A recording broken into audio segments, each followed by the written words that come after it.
Sabado, Groove Radio.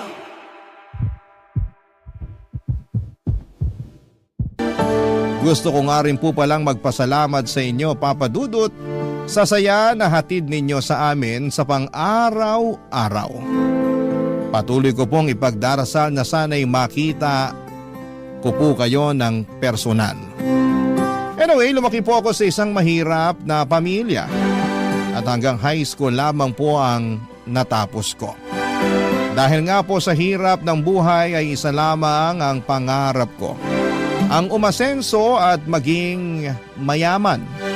Ngunit alam nating lahat na hindi ganon kadali ang yumaman. Easier said than done. Ika nga. Hindi na rin po ako nakapagkolehiyo at ilang taon pagkatapos kong makagraduate ng high school ay nagtrabaho ako sa isang kilalang resort dito sa Bacolod.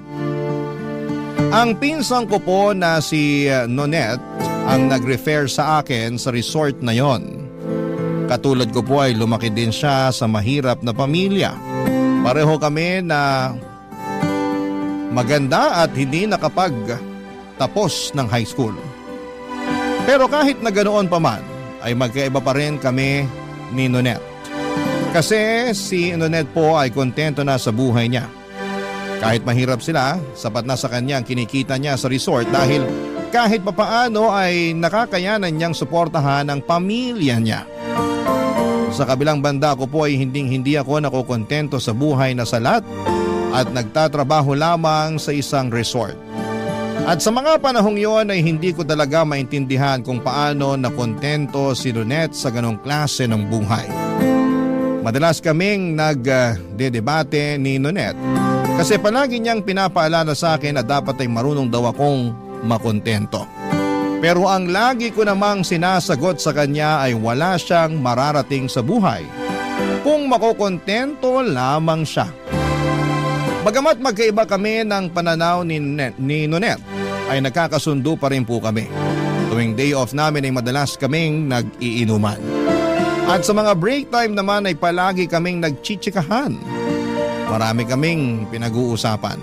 Mga paborito naming GMA teleserye at syempre ang paborito naming mga artista sa GMA at mga episodes ng Barangay Love Stories. Lumipas ang ilang linggo at medyo nakaramdam kami ng pagod sa trabaho sa resort dahil holiday yon. At sobrang daming turista ang nagbabakasyon sa resort na pinagtatrabahuhan namin. Dahil sa sobrang pagod ay nag-decide kami ni Nonette na mag-inuman sa susunod na weekend. At nung nangyari na nga ang pinaplano naming inuman, nag-usap ulit kami ni Nonette tungkol sa mga pananaw namin sa buhay, Papa Dudut.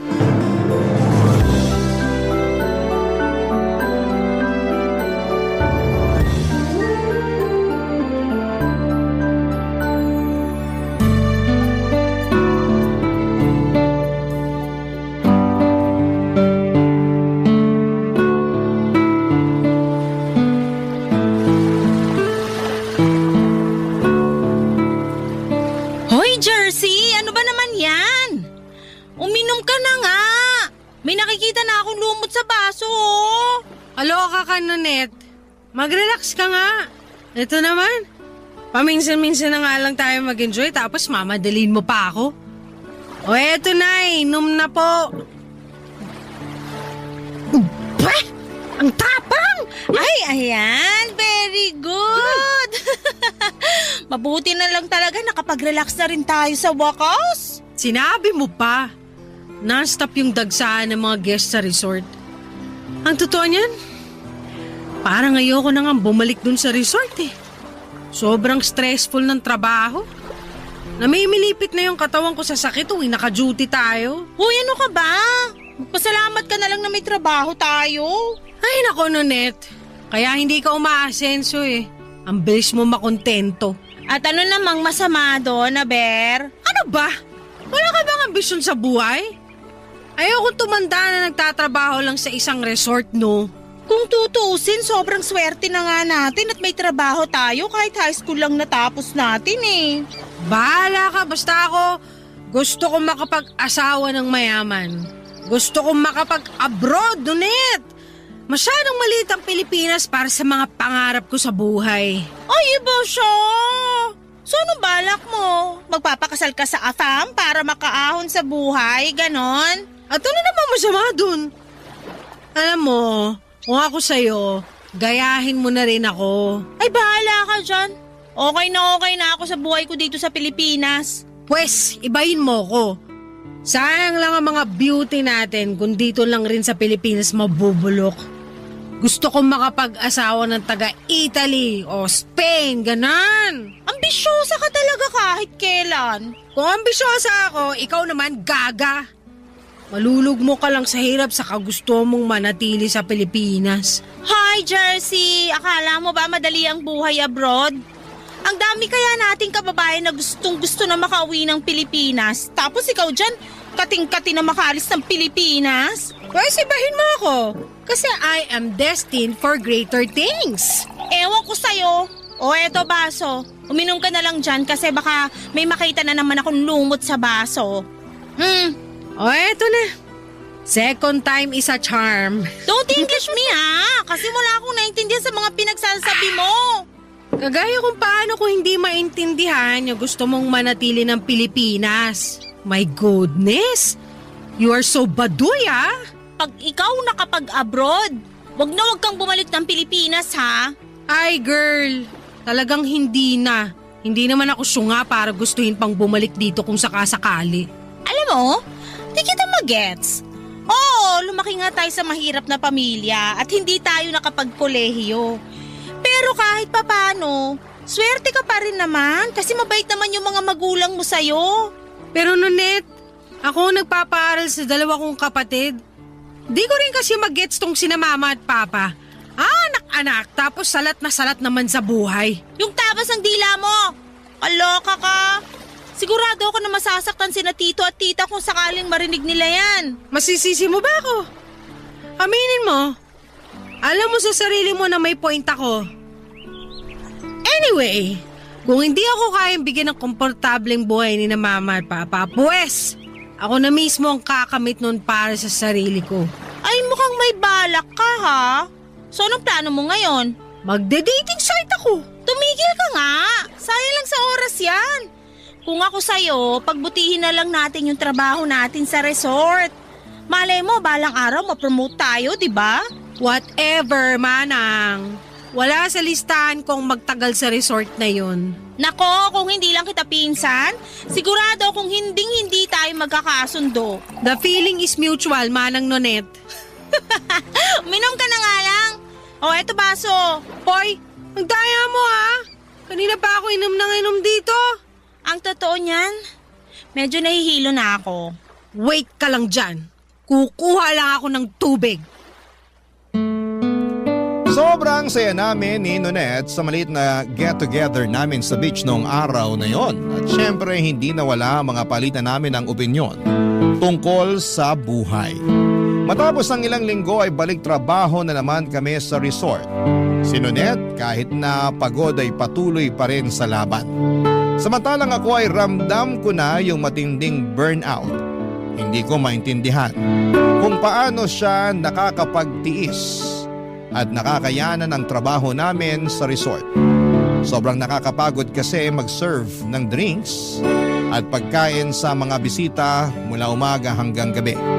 Tapos kapag walang bisita ay maglilinis pa kami sa lobby at sa kusina ng resort.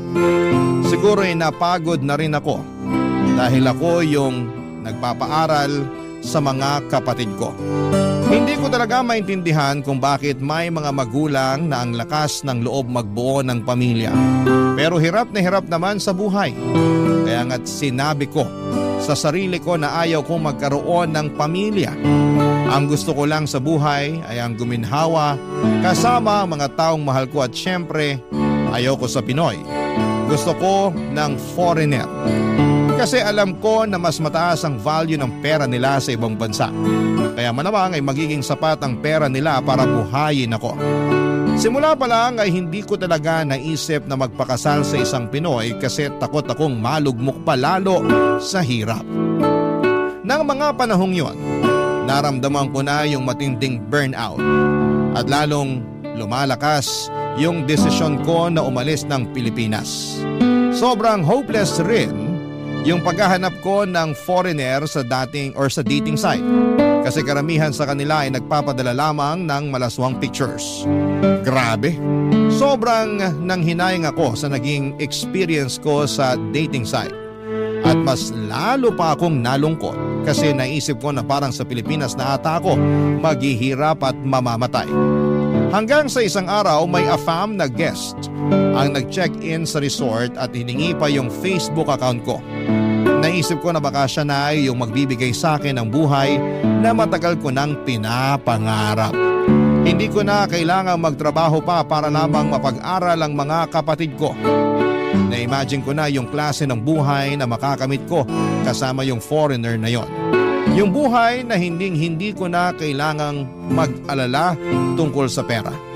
Yung buhay na ang tanging problema ko na lamang ay kung gaano kalamig ang snow at kung ano ang susuotin ko. Noong naging malinaw na sa akin na may gusto sa akin yung foreigner namin na guest, parang hindi ko na kayang bitawan ang cellphone ko. Hindi kasi kami pwedeng makipag-usap ng matagal sa mga guest sa resort dahil baka magdudahan kami at mawalan pa ako ng trabaho. Kaya palihim akong nagchat-chat sa foreigner namin na bisita. Araw-araw niya akong sinasabihan ng maganda raw ako at deserve ko daw ang magandang love life. Bumibili pa siya ng tubig at juice sa lobby para lamang makita ako. At kasabay noon ay unti-unti na ring napapansin ni Nonette yung namamagitan sa amin ng foreigner.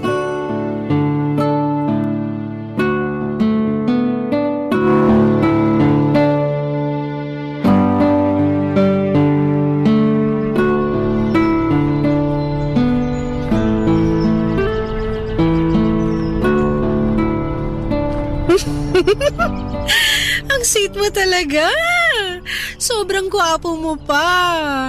Ay, mahuhulog na ata yung panty ko sa'yo.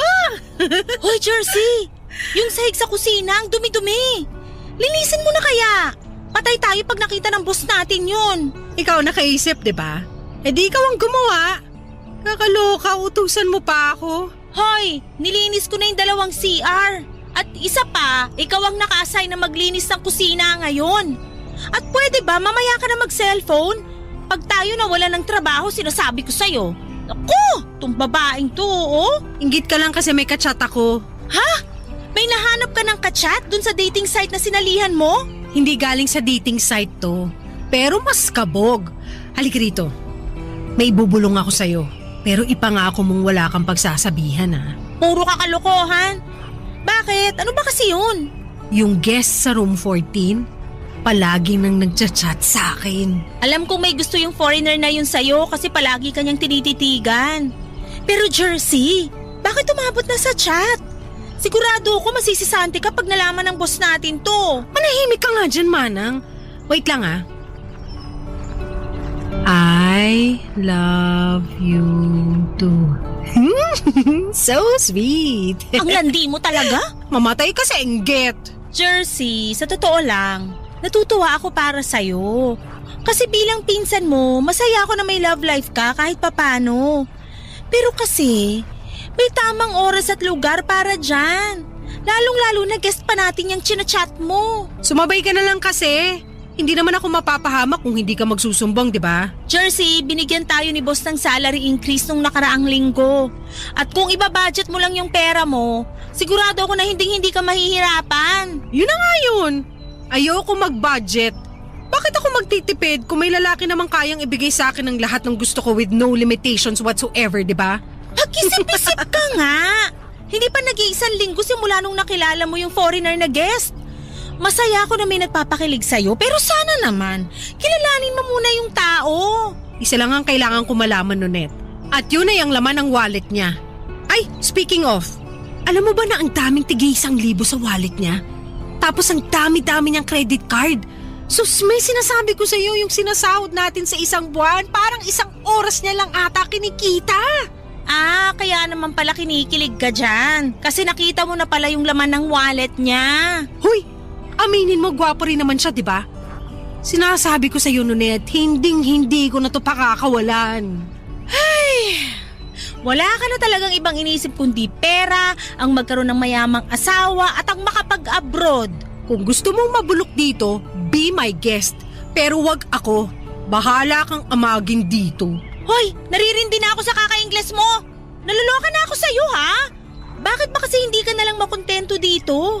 Yung mga foreigner nga dito mismo sa Pilipinas nagre-retire kasi nagagandahan sila dito. Tapos ikaw naman nuknuka ng...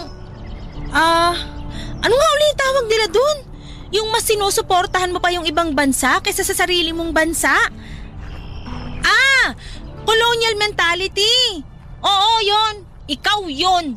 Ikaw na ikaw. Walang duda. Okay, sige, sabi mo eh. Ay, ayan, nag-chat na nga. Pakinggan mo, sabi niya, I want to meet you after your shift. Ay, perfect! This is it na talaga. My dreams are finally coming true. Ay, bakit di ka na lang kasi mag-focus sa pagpapaaral sa mga kapatid mo? Hello! Kung tutusin, hindi ko naman talaga obligasyon na pag-aralin sila, no? Responsibilidad yun ng mga magulang ko. Mabuti pa nga sa ibang bansa kasi may family planning yung mga tao doon. Pero dito sa atin, wala. Kaya tignan mo yung nangyari. Yung mga magulang ko nakaasa sa akin. Sobra ka naman. Kung tutusin, hindi nga nangihingi ng pera sa'yo sina tito at tita eh. Kahit matatanda na sila, kumakayod pa rin sila para lang matustusan yung pang-araw-araw nyo. Ganun pa rin yun. Sa akin pa rin nila inaasa ang pagpapaaral sa mga kapatid ko. Sukang-suka na ako sa ganung siste. Ang yaman ng mga magulang ko eh. Ang yaman sa mga responsibilidad na inatang sa akin. Deserve ko yung buhay na wala akong obligasyon. Yung akin lang lahat ng pera ko at wala akong tinutustusan na kung sino. Grabe ka naman.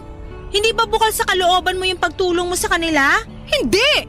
At hindi na ako makapaghintay na makalabas ng Pilipinas. Sigurado ako na ibang-iba ang kultura abroad at hindi ko na mararanasan yung katoksikan dito sa Pilipinas kahit kailan. Hay nako, bahala ka na nga dyan. Ido-double check ko pa yung inventory natin. Mag-map ka dun sa kusina ha? At utang na loob, tigilan mo muna yung kaka-cellphone mo. Mamaya na yan pagkatapos ng shift natin. Alis na muna ako, maiwan na kita dyan. Inggitera!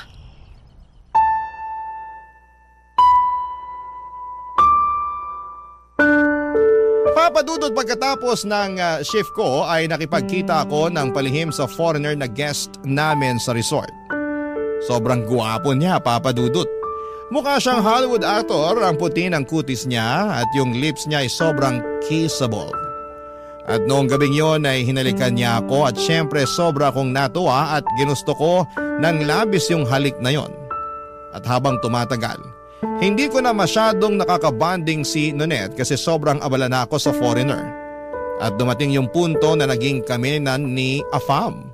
Nag-extend pa siya sa resort para lamang makasama ako at mas lubos niya akong makilala. Hindi ko na rin masyadong kinikwento kay Nonette yung mga nangyayari sa amin ng foreigner kasi parang kontrabida na siya. Tuwing nag-uusap kami ay puro siya duda at tanong tungkol sa Afam na boyfriend ko. At mas lalo pa kaming nag-aaway tuwing sinasabi niya na hindi ko pa raw kilala ang jowa ko. Feel ko noong mga panahong yon ay naiinggit lamang si Nonette sa akin. Kasi aasenso na ako sa buhay kasama ang aking Afam na jowa. Habang siya ay single at abala sa trabaho namin sa resort. Makalipas ang ilang araw ay pinag-resign na ako ng foreigner sa resort na pinapasukan ko. Hindi ko talaga makakalimutan yung saya at tuwa na nararamdaman ko noong sinabi niya yon. Kasi ibig sabihin noon ay handa siyang panindigan ako. At kasama sa paninindigan ng foreigner yung perang ibibigay niya sa akin. Nakakaloka, papadudot, para akong nanalo sa loto. Gwapo, mayaman, mabait, parang ako na ata ang pinakaswerteng babae ng mga panahong yon. At sigurado ako na maiinggit ang kahit na sino na makakaalam tungkol sa love life ko kasama si Afam. At syempre tutol na tutol si Nonette sa ginawa kong pag-resign sa resort. Pero ano pa ba ang aasahan ko sa pinsang ko na yon?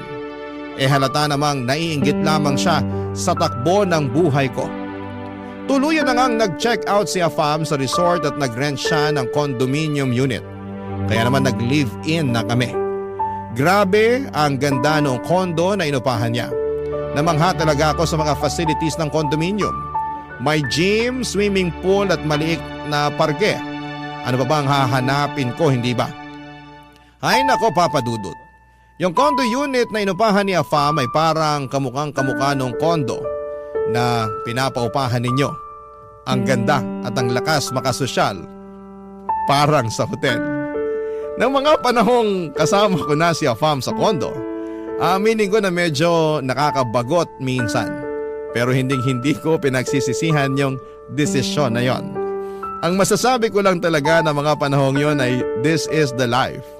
At syempre hindi na ako magkakaproblema pa sa pera. At wala sa bokabularyo ko ang salitang budget. Kasi swipe lamang ako ng swipe sa credit card at debit card. At sagot na ni Afam ang lahat ng luho ko ng mga panahong yon, Papa Dudut. Barangay Love Stories. Barangay Love Stories. Makalipas ang ilang linggo ay napag-alaman ko na ichinismis ako ng magaling kong pinsan sa mga magulang ko. Ikinuwento ni Nonet sa mga magulang ko na nag-resign na ako sa resort at tuluyan na akong nakipag-live-in kay Afam. Sa totoo lang ay medyo nagalit ako kay Nonet kasi sigurado akong manghihingi ng pera ang mga magulang ko dahil alam na nila na foreigner yung jowa ko. Ganyan naman kasi kadalasan sa atin, hindi ba? Kapag foreigner, ang tingin ng iba ay maraming pera. Kaya tinawagan ko si Nonet at pinagsabihan ko siya. Pero ang sabi niya sa akin ay nagwo-worry lamang daw siya sa akin kaya niya ikinuwento sa mga magulang ko yung mga tungkol sa pakikipagrelasyon ko at pakikipag-live-in kay Afam. Nainis na lamang ako at binabaan ko ng telepono si Nonet noong araw na yon. Lumipas ang ilang linggo at tumawag sa akin ang mga magulang ko at pinakiusapan ako na bayaran ko na raw yung tuition fee ng mga kapatid ko. Sa totoo lang ay naiinis din ako noong narinig ko yon. Kasi ang nasa isip ko na mga panahong yon ay baka abusuhin na ako ng mga magulang ko. Lalo na ngayon na alam nila na may kinakasama akong Afam. Nanindigan ako noong mga panahong yon at sinabi ko sa mga magulang ko na babayaran ko pa rin yung tuition fee ng mga kapatid ko. Pero hindi ko dadagdagan yung perang ibibigay ko. Kasi after all ay tuition fee lang naman yung pinagkasunduan namin in the first place. At sinabi ko rin sa mga magulang ko na once nakapagtapos na yung mga kapatid ko ng high school ay hindi na ako magpapadala para sa pangkolehiyo nila. Kasi hindi ko naman responsibilidad yon at pwede silang maging working student para nang sa ganon ay malaman din nila ang hirap at hindi madali ang kumita ng pera. At isa pa, responsibilidad ng mga magulang ko ang pag-aralin ng kanilang mga anak. Kaya sa tingin ko ay sapat na yung tumulong ako na makapagtapos sila ng high school. Actually, dapat pa nga ay magpasalamat ang mga kapatid ko sa akin. Kasi yung iba dyan ay hindi na nakakapag-aral at all. Makalipas nga ang ilang buwan ay nag-level up na ang relasyon ko with Afam, Papa Dudut. Gusto na niya akong dalhin abroad at doon na manirahan na kasama siya.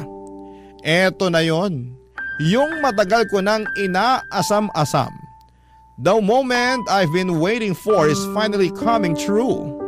Nagpakasal kami ni Afam dito sa Pinas sa isang huwes at nag-apply kami ng spousal visa. Pagkatapos ay napakahabang proseso ay naging successful naman ang lahat. At nakapag-book na kami ng ticket para makaluwas na papunta sa abroad.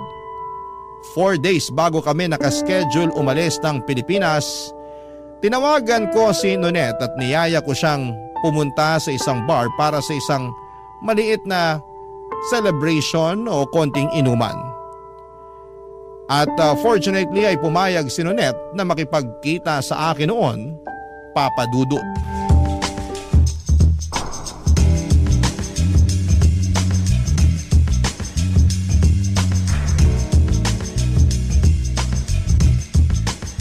Hoy! Nonet! Dito!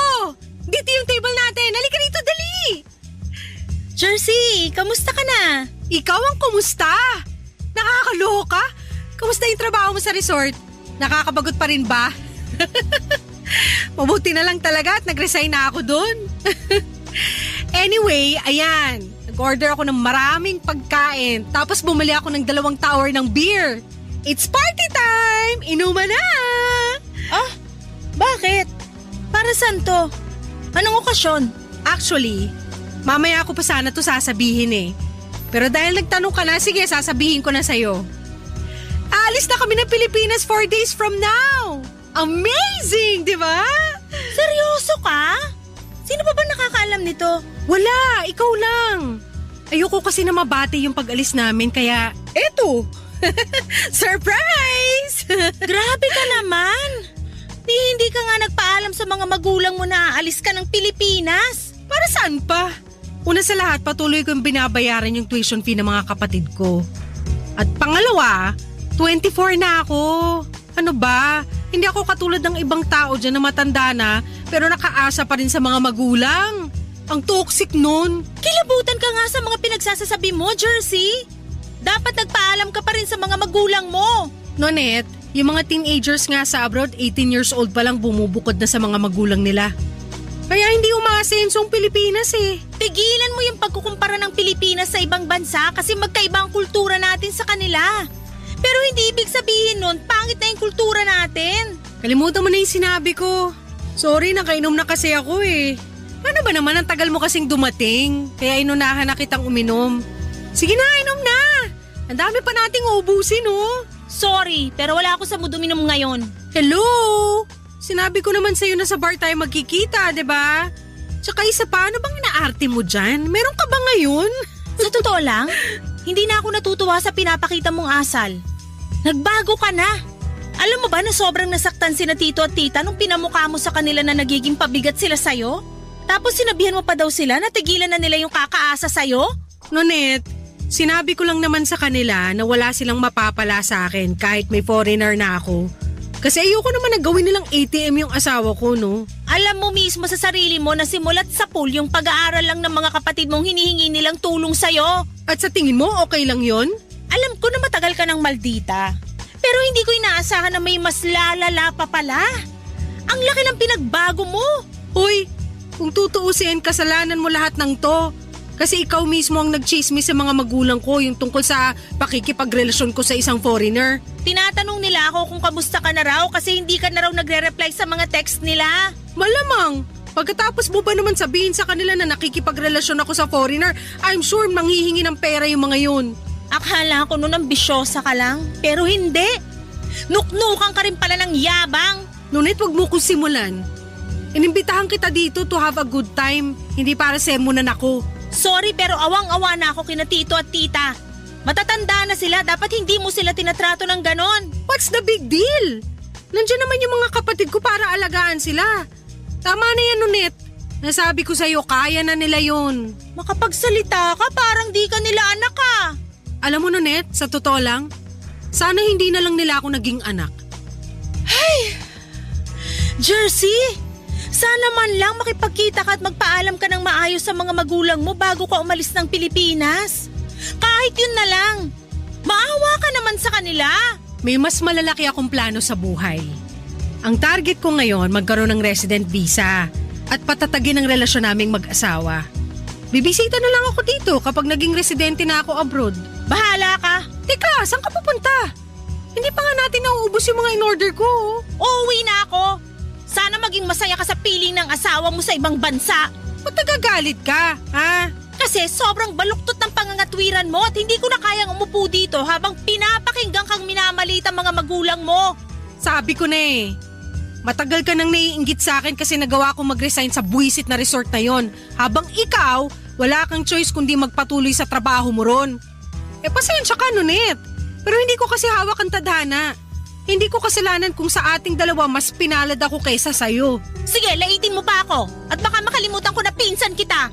Inimbitahan kita dito kasi gusto ko na mag-enjoy tayo bago ako umalis. Pero sa pinapakita mo sa akin ngayon, pinagsisisihan ko pa na niyaya kitang uminom.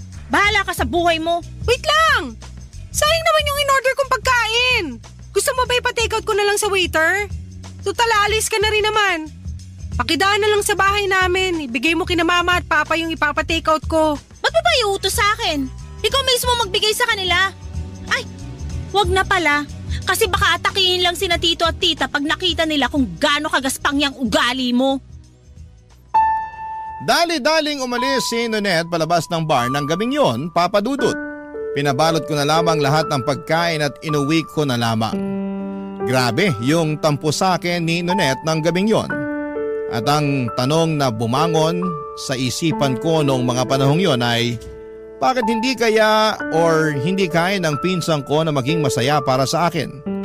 Pero hindi ko na pinilit na hanapin pa ang sagot sa tanong na yon.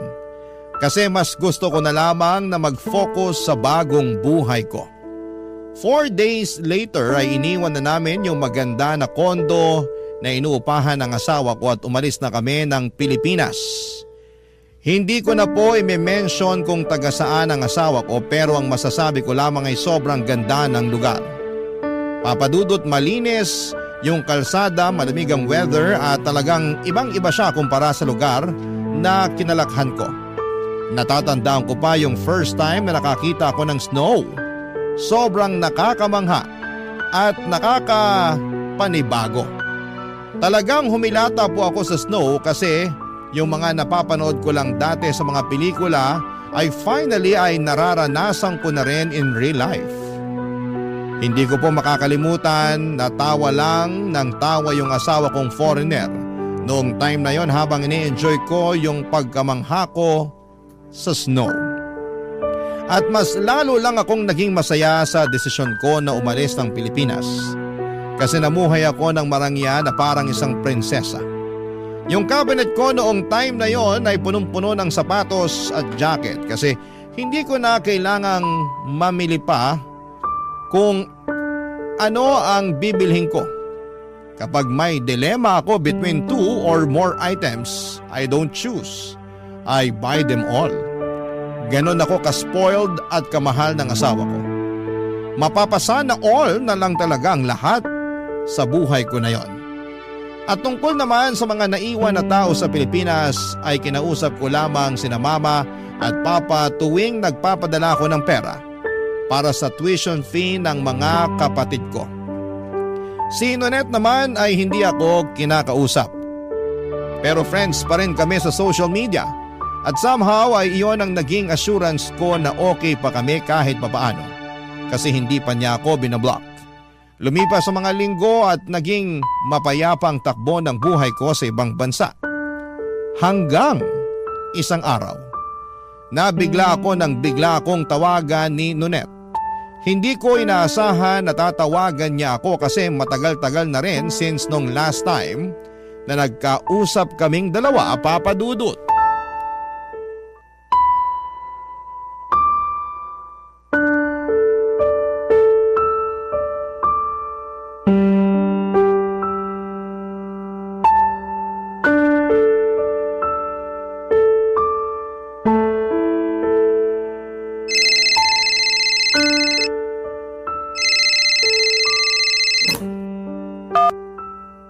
Hello?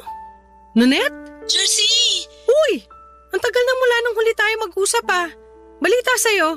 Jersey, I'm sorry kung ngayon lang ako nakatawag sa'yo pero Uy, okay ka lang ba? Anong problema? yung mama mo kasi… Tungkol ba to sa tuition fee ng kapatid ko? Huwag ka mag-alala, nakapagpadala na ako sa kanya last week. Pero kinlaro ko na hindi ko dadagdagan yung pera kasi yung tuition fee lang naman yung sagot ko eh. Wala nang iba. Sa totoo lang, dapat nga magpasalamat pa sila sa akin na sagot ko pa rin yung tuition fee ng mga kapatid ko. Kasi alam mo ba na dito, kahit high school student pa lang, nagtatrabaho na yung mga bata. Ang ganda sana kung pati sa Pinas ganun ang mindset ng mga estudyante. Makinig ka nga muna sa akin. Si tita kasi, nasa ospital siya ngayon. Ha? Bakit? Ano nangyari kay mama? Sobrang taas kasi ng lagnat ni tita kanina, kaya sinugod na namin sa ospital. Hala, mukhang alam ko na kung saan papunta tong usapan na to. Nasa labas ako ngayon ng hospital room ni tita, pero papasok na ako sa loob para makausap mo siya. Yan ang wag mong gagawin. I'm sure nagpapahinga na yung si mama, hayaan mo na muna. At nga pala, Jersey. Ay naku, pustahan tayo, alam na alam ko na yung sasabihin mo. Pero sige, hayaan kita magsalita. Ano yan? Sa susunod na linggo pa kasi yung sahod ko. Tapos sina tito at tita wala ring pera kasi kakabili lang nila ng grocery nung isang araw para sa mga kapatid mo. Jersey, walang-wala kami ngayon at kailangan namin ng pambayad sa ospital. Ano ba naman yan, Nonet? Mataas na lagnat lang yun. Bakit nyo kinailangan dalhin si mama sa ospital? Mas mabuti na yung sigurado. Tapos ngayon ako tong kinukulit nyo. Ewan ko ba?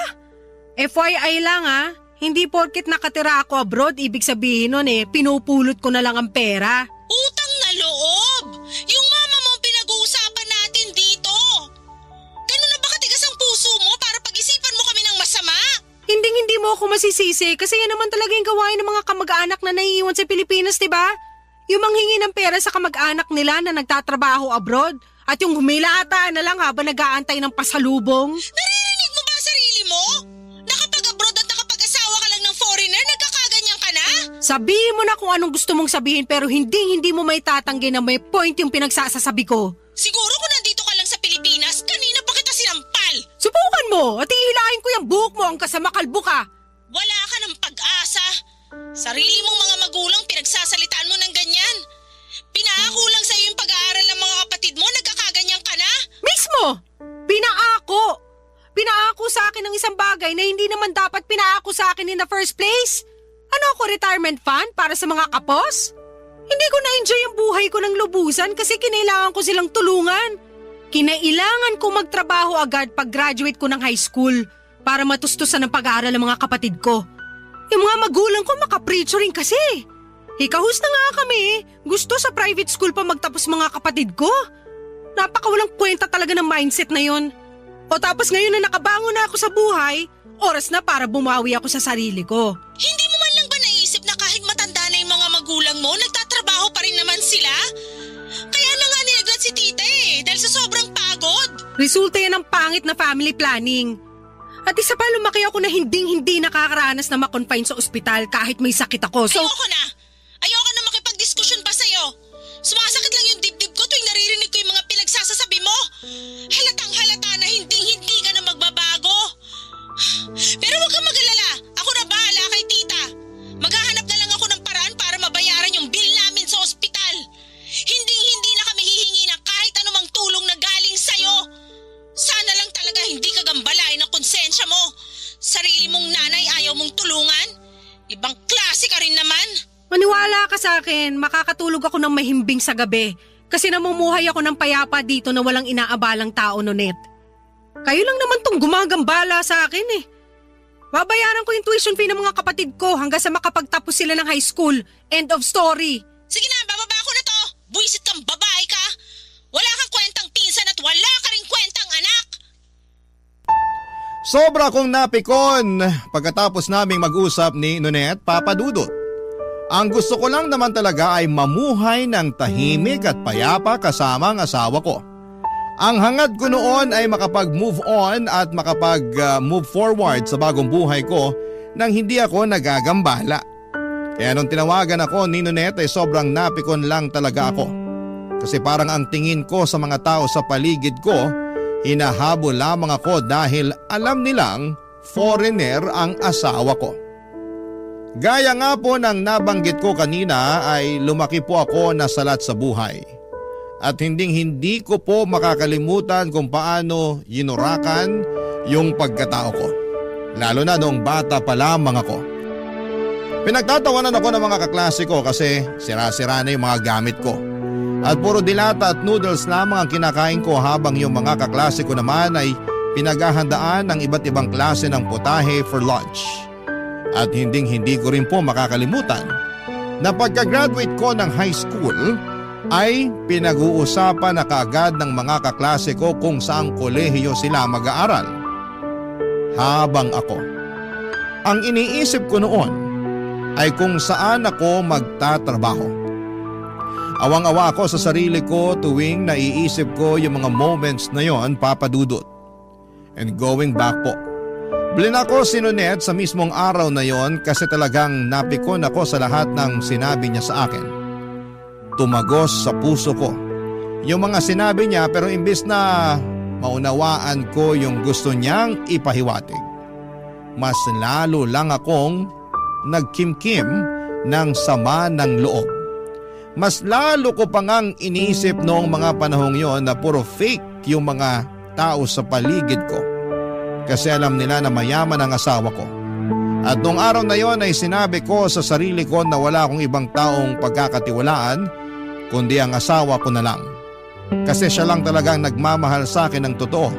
Siya lang ang nakakapagbigay sa akin ng buhay na matagal ko nang inaasam.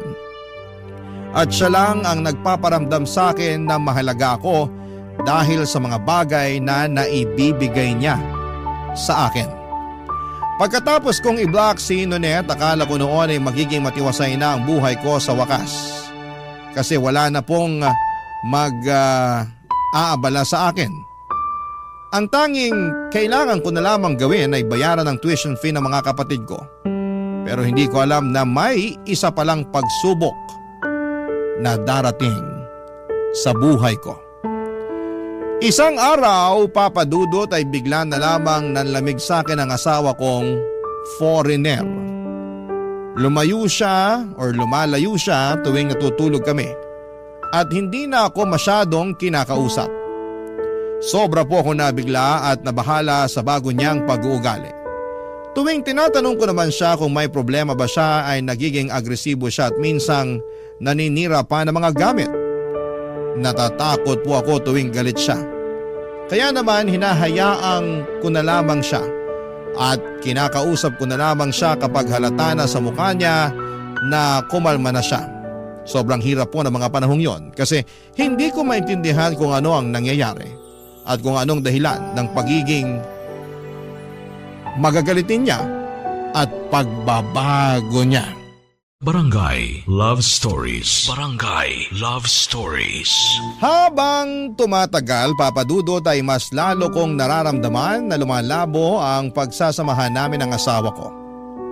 Ang mas mahirap pa sa lahat ay nasa ibang bansa ako at wala akong matatakbuhan. Lahat ng mga kakilala ko ay nasa Pilipinas at wala akong nagawa kundi ang solohin ang lahat ng sakit at kalungkutan. Nagpapasalamat na lamang talaga ako na hindi ako sinasaktan ng asawa ko, pero aaminin ko na durog yung emotional at mental health ko. Kasi hindi ko na alam kung kailan siya magiging agresibo at galit ulit. Mabuti pa yung bagyo kasi at least may warning tayong natatanggap mula sa Pag-asa bago pa man ito maglandfall. Pero yung galit ng asawa ko wala pong warning.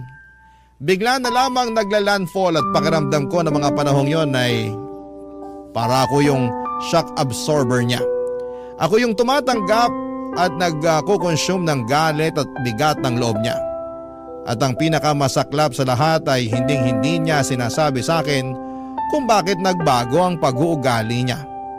Talagang masakit kasi parang wala akong ideya kung anong nangyayari at kung anong dahilan ng lahat ng ito. At siguro ang pinakamasaklap sa lahat, Papa Dudut, ay hindi na ako ini-spoil ng asawa ko. Hindi na siya nagbibigay ng pera at hindi na niya pinapahiram ang credit card niya sa akin. Sinisigawan niya ako at nagwawala tuwing sinasabi ko sa kanya na may gusto akong bilhin. Parang lahat ng mga bagay na dati niyang ginagawa para sa akin ay bigla na lamang nawala. At simula na mangyari yon ay hindi na ako nagsalita pa. Naglilinis na lamang ako sa bahay at parang isang routine na lamang na tinatanggap ko. Pakiramdam ko ay para akong nawala ng halaga sa kanya, Papa Dudut. At ang masakit pa ay hindi ko alam kung anong dahilan ng lahat ng ito. Tuluyan na pong nagbago ang lahat noong isang araw. Habang nagva-vacuum ako ng bahay ay nakatanggap pa ako ng tawag mula sa Facebook account ni Mama. Sobra po ako nabigla sa mga nangyari noong sinagot ko yung tawag na yon. Ang bilis ng mga pangyayari to the point na hindi ko pa talaga na-absorb ang lahat ng mga nangyari sa usapan na yon. Parang bigla na lamang sumabog ang lahat at ako'y nahulog sa isang sitwasyon na hindi ko po inaasahan, Papa Dudut.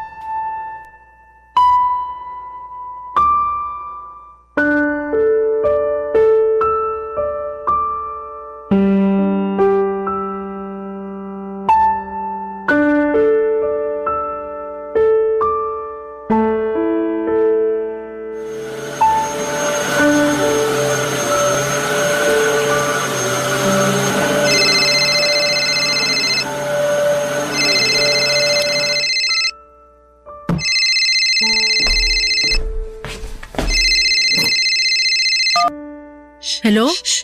Ma? Jersey! Teka lang, sino to? Jersey! Sino neto? Nonet! Bakit nasa yung cellphone ni Mama? At bakit ka naman napatawag? Ano na naman ang kailangan mo sa akin? Wala akong kailangan sa'yo! So bakit ka nga napatawag? The last time I check, hindi tayo bate. At bakit mo pinakailaman yung cellphone ni Mama, ha? Umuwi ka na nga, Nonet. Akala mo ba hindi ko napapansin na palagi mo nang kasama si Mama at Papa? Masyado kang bida-bida eh. Makinig ka muna sa akin! Oras kong sinasayang mo. Magsalita ka na. Jersey! Si tita kasi...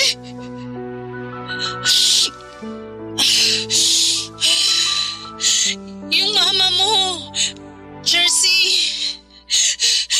Hoy, kumalma ka nga. Hindi kita maintindihan. Ano ba nangyayari sa'yo?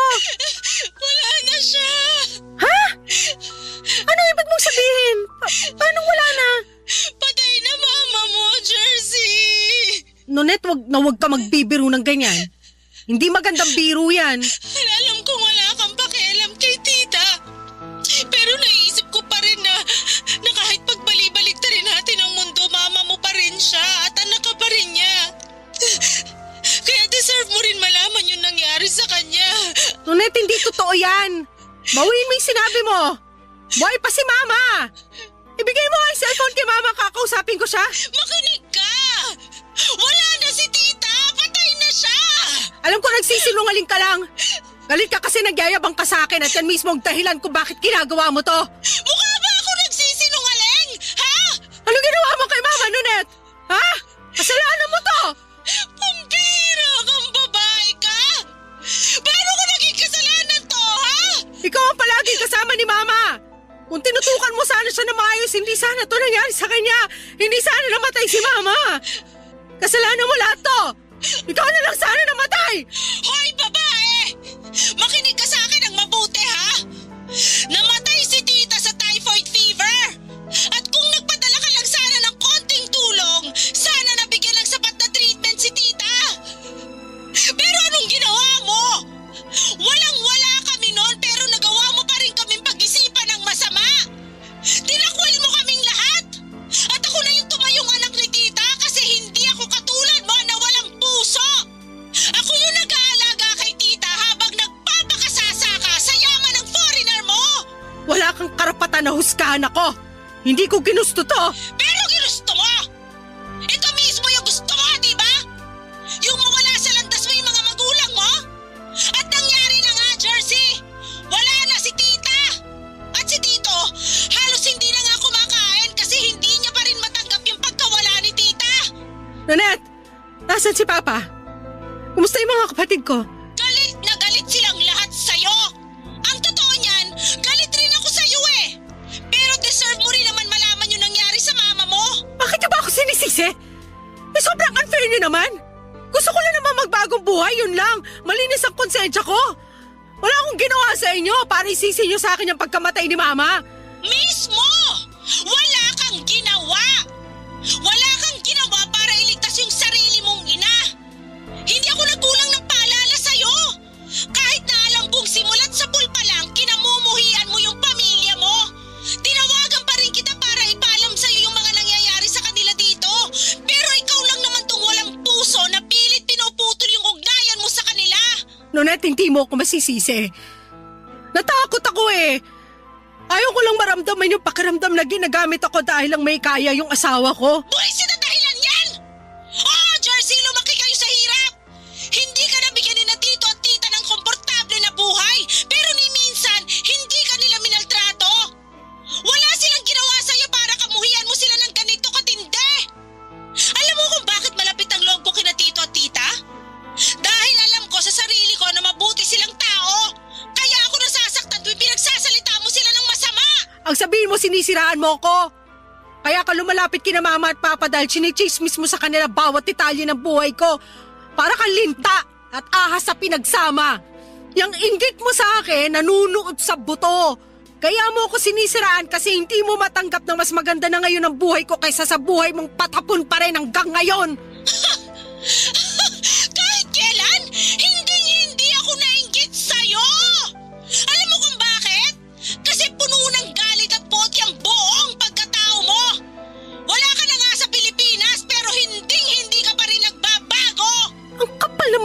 para husgahan ako? Bawiin mo yung sinabi mo! Ayaw ko sanang sabihin to, pero sa palagay ko, mas matatahimik na si tita ngayon. Kasi hindi na niya mararanasan ang pangapi mo sa kanya. Sobrang nagulantang po ako nang sinabi ni Nonette na patay na si Mama. Nang malaman ko na yung unang beses na nagka-high fever siya, typhoid fever pala yun. Isang sakit na nakamamatay na madalas ay hindi agad natutukoy. Doon ko na na-realize na parang ako yung may kasalanan. Pero ayokong aminin noon kaya lahat ng sisi ay ipinasa ko po kay Nonette. Pero habang tumatagal ay naisip ko na naging sakim at madamot ako. At yun ang isa sa mga dahilan kung bakit hindi nabigyan ng tamang treatment si Mama. Sobrang lungkot ko po noon at gusto ko sanang makadalaw sa Pinas. Pero wala akong pera at may hindi rin kami pagkakaintindihan ng asawa ko. Alam ko na magagalit siya kapag nalaman niyang nagbabalak akong umuwi, kaya nagtiis na lamang muna ako at hindi na ako nakadalo sa libing ni Mama. At si Nonette at Papa na lamang ang gumawa ng paraan para maitawid ng maayos ang burol ni Mama. At dahil nga hindi na ako binibigyan ng asawa ko ng pera, ay hindi ko rin nakayanan na magpadala para sa libing ni Mama. Lumipas ang mga gabi, Papa Dudut, at nagtuloy-tuloy ang mga bangungot ko. Lahat ng nightmares ko, isang tao lang ang palaging laman, si Mama. Ang pinaka nakakatakot siguro ay yung nakita ko ang mukha ni Mama na puno ng dugo habang sinasakal niya ako at humihingi ng tulong. Hindi ko na kinaya kasi tumagal-tagal na yung mga ganong panaginip ko at pati konsensya ko ay binabagabag na ako. Kaya't ikinuwento ko na sa asawa ko lahat ng mga nangyari kay Mama at nagbabaka sakali akong bibigyan niya ako ng pera para makadalaw ako ng Pinas. Ang akala ko talaga ay dadamayan at maintindihan ako ng asawa ko. Pero imbes na damayan ako, sinampal niya ako at muling nagwala. Galit na galit siya. Sabi niya isawang-sawa na raw siya sa pagwawaldas ko ng pera niya mula pa noong umpisa. Ibinulgar din niya ang dahilan kung bakit nagbago ang ugali niya ay dahil nalugi na raw ang negosyo niya at kamakailan lang ay nag-file na siya ng bankruptcy. Na-overwhelmed daw siya dahil mawala na sa kanyang negosyong or nawala na ang negosyong pinaghirapan niya ng ilang taon. Pero hindi ako nakapagpigil, Papa Dudut. Sumabat ako at sinabi ko sa kanya na hindi sapat na dahilan yon para maltratuhin niya ako. Mas lalo siyang nagwala at doon ko naramdaman na wala ng pag-asa ang relasyon namin. Kaya unti-unting ibinenta ko na online yung mga bags ko, mga sapatos at shirts na pinamili ko hanggang sa nakalikom po ako ng sapat na pera para makabalik na sa Pilipinas. Tinakasan ko ang asawa ko at umuwi na ako sa amin. Noong nakarating ako sa amin ay itinakwil ako ni Papa at ng mga kapatid ko. Ako pa rin ang patuloy nilang sinisisi sa pagkamatay ni Mama. Wala na akong trabaho noon at wala na akong ibang malapitan kaya naman nag-decide ako na mag-apply muli sa resort kung saan ako dati nagtatrabaho. At agad akong natanggap. Pero iba na ang takbo ng lahat. Kasi si Nonette na pala ang naging manager habang ako ay bumalik sa pagiging all-around staff. Sobrang bagsak na bagsak ang pride ko ng mga panahong yon. Lumipas ang mga buwan at hindi ko na kinaya ang mga pangyayari sa buhay ko.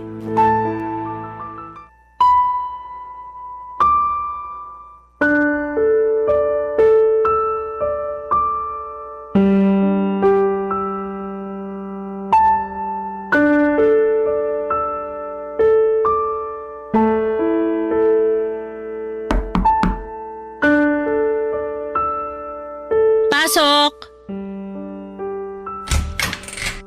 Oh, Jersey, ano kailangan mo? Nonette, ito na nga pala yung resignation letter ko. Oh, Sandali lang. Bakit ka naman magre-resign? Napapasahod ka naman namin na maayos ah. At isa pa, kulang tayo sa staff ngayon. Nakahanap na kasi ako ng bagong trabaho. May hindi kasi nasabi sa akin. Anong totoong dahilan? Ba't biglaan tong resignation mo? Nakahanap na nga kasi ako ng bagong trabaho. Yung totoo, Jersey. Gusto mong malaman kung bakit ako magre-resign, ha? Hindi kasi katanggap-tanggap para sa akin na manager ka na habang ako, ganun pa rin yung posisyon ko dito. Naglilinis, nagsaserve. Ayoko yung pakiramdam na pinagmamastan mo ko habang ginagawa ko yung mga trabahong sabay pa nating ginagawa dati. Nabubwisit ako tuwing nakikita kita araw-araw at ilang buwan kong tiniis yun. Pero hindi ko na talaga kaya. Teka nga lang, kung makapagsalita ka, bakit parang ako yung sinisisi mo? Hindi ko naman kasalanan kung ba't dito ka uli sa resort nag-apply Kaya nga ako alis, di ba? Siguro ang saya-saya mo na nakikita akong lugmok sa hirap habang tinatamasa mo yung mga benepisyo ng pagiging manager. Ay, sandali lang naman, Jersey. Hindi ko kasalanan kung nag-resign ka dati. Hindi ko kasalanan kung hindi ka nakontento sa sinasahod mo dito sa resort. At hindi ko rin kasalanan kung hinila ka pababa ng kasakiman mo. Sige, ipagduldulan mo pa. Ano pa, Nunet? Ni isang malaking fail yung pagpapakasal ko at pagpunta ko abroad? Na hanggang ngayon wala na akong matakbuhang pamilya dahil kinasusuklaman na nila ako? Napatuloy ako nagtitiis sa kakarampot na sahod habang ikaw tiba-tiba ka sa natatanggap mo tuwing kinsenas? Ano pa, ha? Magsalita ka! Hindi ako nagkulang ng paalala sa'yo. Simulat sa pool pa lang, palagi ko nang sinasabi sa'yo na pagbutihin mo na lang yung trabaho mo, imbis na umasa ka sa foreigner para magkaroon ng maginhawa na buhay. Pero hindi ka nakinig sa akin. At higit sa lahat, nagbulag-bulagan ako sa lahat ng pang-iinsulto mo sa akin. Eh di ikaw na! Ikaw na yung madiskarte. Ikaw na yung masipag. Ikaw na yung magaling. Ikaw na lahat. Ang galing mo, Nunet! Ang galing-galing mo! Panalo ka na, champion! Alam mo, hindi naman sana issue yung pagkakaroon mo ng foreigner eh. Hindi sana naging issue yung pag-abroad mo kung naging humble ka lang sana. Pero wala, pinamukha mo sa amin na ikaw tong mas nakaaangat dahil nagkaroon ka lang ng asawa na foreigner. Tingnan mo nga naman, who would have thought na malulugi pala ang negosyo ng asawa mo? Sandali lang. Nasabi ko nga na naghiwalay kami ng asawa ko. Pero wala akong pinagsabihan tungkol sa pagkalugi ng negosyo niya. Saan mo nalaman yan, ha? Paano mo nalaman? Sinearch ko online yung pangalan ng asawa mo at kalat na kalat sa internet kung paano nalugmok ang negosyo niya dahil pinangsugal at pinambisyo niya lang yung majority ng income niya. Wala kang karapatan para busisiin yung personal kong buhay. Labas yan sa trabaho mo. Hindi ko intensyon na usisain yung buhay ng asawa mo. Pero bilang manager, kailangan ko mag-background check sa mga empleyado ko para siguruhin na maganda ang takbo ng workplace ko. Workplace mo? Yabang mo naman. Parang kailan lang naglilinis ka lang naman ng CR dito At parang kailan lang pinagyayabang mo sa amin na mas nakakataas ka, pero bilog ang mundo. Pero anyway, aaminin ko na kulang talaga kami sa staff ngayon at kailangan ka namin dito. I'm sorry kung nasasaktan ko na yung feelings mo ngayon. Buti naman at alam mo. Sorry talaga, nadala lang ako ng emosyon ko.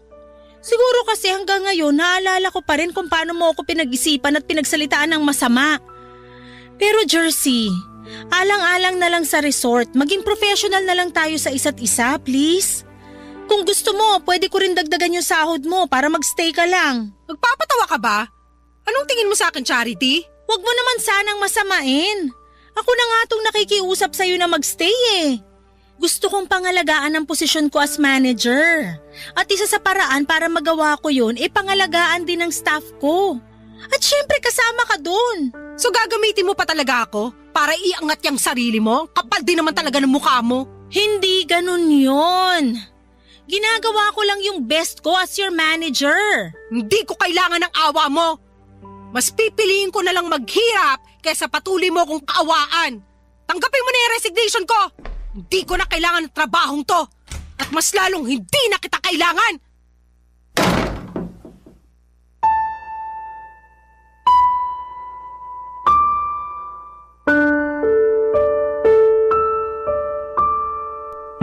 Papadudot awang-awa ko sa sarili ko noong araw na yon. Parang hindi ko matanggap na ang posisyon ko ngayon ay under sa management ng isang tao na dati ko pang minamaliit. At ang pinakamasakit ay ayaw na ayaw ko na nararamdaman kong kinakawawa ko. Siguro marami sa atin ang ayaw na makaramdam ng ganitong klase ng emosyon, hindi ba? Kaya siguro nagbitaw ako ng mga maanghang na salita kay Nonet noong nag-resign ako kasi sobrang naapektuhan yung pride ko. Pero mapaglaro ang tadhana, Papa Dudut, kasi hanggang ngayon, pakiramdam ko ay nasa ilalim pa rin ako ng gulong. Ayoko pong sabihin kung anong trabaho ko ngayon, baka mabash po ako ng mga kabarangay natin, pero sabihin na lang po natin na mas mababa na ang posisyon ko at ang sahod ko kumpara noong nasa resort po ako nagtatrabaho. Grabe po yung naging experience ko sa buhay. Para siyang roller coaster, mabilis at nakakahilo. Pero sa ngayon ay mas natutunan ko ng pahalagahan yung maliit na bagay. Hanggang ngayon ay naalala ko pa yung takot at trauma tuwing nagagalit at nagwawala ang dati kong asawa na Afam. Hindi man ako mayaman ngayon pero at least wala na akong kinakatakutan at mas malaya na akong nakagagalaw. Sa ngayon po ay naghahanap ako ng murang abogado kasi bala ko nang ipaanal ang kasal namin para makapagsimula ulit ng panibagong buhay. Sa totoo lang ay hindi ko po alam kung saan ko huhugutin ang perang kinakailangan ko. Pero pagsisikapan ko po yun.